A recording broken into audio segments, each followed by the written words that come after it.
আজ সকালবেলায় ওর কাণ্ড দেখে আমার মাথাটা খারাপ হয়ে গেছে। ও তো মর্নিং ওয়াকে গেছে। আমি ভাবলাম রোজই তো সকালে ওঠা হচ্ছে, এখন সকাল সকালই ঠাকুর পুজোটা আগে দেওয়া হয়ে যাচ্ছে। আমিও ফ্রেশ হয়ে ঠাকুর ঘরে ঢুকে ঠাকুর পুজোটা সেরে নিলাম। পুজো সেরে নিলাম, ও কিন্তু চলে এসেছে, এসে সব বাজারে রেখেছে। কালকেই পটল নিয়ে এসেছিলো সবজি, আবার দেশি টাটকা পটল পেয়েছে। পটলগুলো সত্যিই দেশি ছিল। নিয়ে এসছে পটল, টমেটো। আর এই ছোট মাছগুলো বলছে নদী থেকে হাঁটতে গেছি, ওই নদীর বাঁধের উপরেই হাঁটতে যাই, আর টাটকা মাছগুলো সবাই নিচ্ছে, আমিও নিয়ে নিলাম। এত ছোট ছোট মাছ, এই যে আমার মাথাটা কেন খারাপ হবে না, আমি পুজো করে উঠে দেখি মাছ নিয়ে এসছে। তাও বসে বসে সব কাটতে অনেক সময় লেগে গেল। সব মাছ পরিষ্কার করে ধুয়ে আমি আবারও ফ্রেশ হব। ভালো লাগে না, মাছটা যদি কাটি না একটা গন্ধ লাগে। এই ছোট মাছ কেটে পরিষ্কার করে সব ধুয়ে ঠুয়ে আমি আবার ফ্রেশ হয়ে ঢুকে পড়লাম রান্নাঘরে। ওকে বললাম, ও বললো আমি কেটে দিই। আমি না, ও না এই ছোটো মাছগুলো হয়তো ঠিক মতন পরিষ্কার করতে পারবে কি না, সেই জন্য আজকে আমি ছোটো মাছগুলোকে কাটতে দিইনি, আমি নিজেই পরিষ্কার করে কেটে নিলাম। বলছে সবাই তো জলে ধুয়ে খেয়ে নেয়।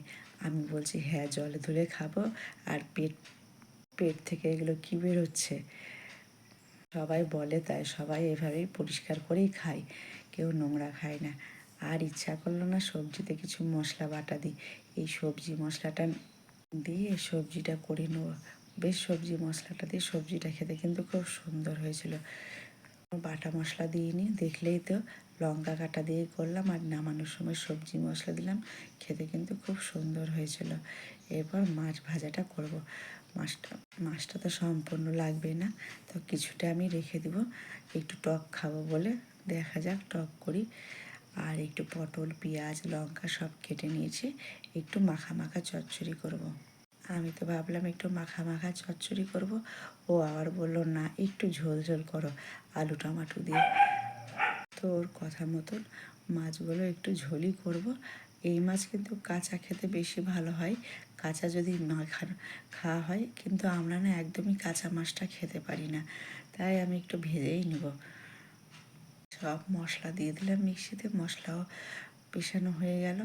আলু আর বেশি করে পেঁয়াজ দিয়েছি, আর মশলার মধ্যেও পেঁয়াজ বাটা ছিল, কিন্তু বেশ খুব সুন্দর তরকারিটা খেতে হয়েছিল।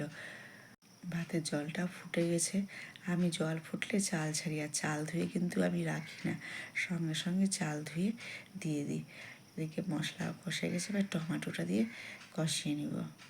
এত গরম পড়েছে, এখন কিন্তু প্রতিদিনই দুবার করে স্নান হয়ে যাচ্ছে, হয় খাওয়ার পর করছি, আজকে যেমন মাছ ধুয়ে তারপরে করলাম, এই দুবার করে স্নান করলে এবার শরীরটাও খারাপ হবে।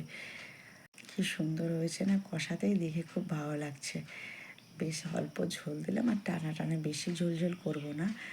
আলুগুলো সিদ্ধ হওয়ার পরে মাছগুলো দিয়ে ফুটিয়ে নেব। খুবই সুন্দর হয়েছিল, এত সুন্দর হয়েছিল না, দেখো কত সুন্দর লাগছে দেখতে।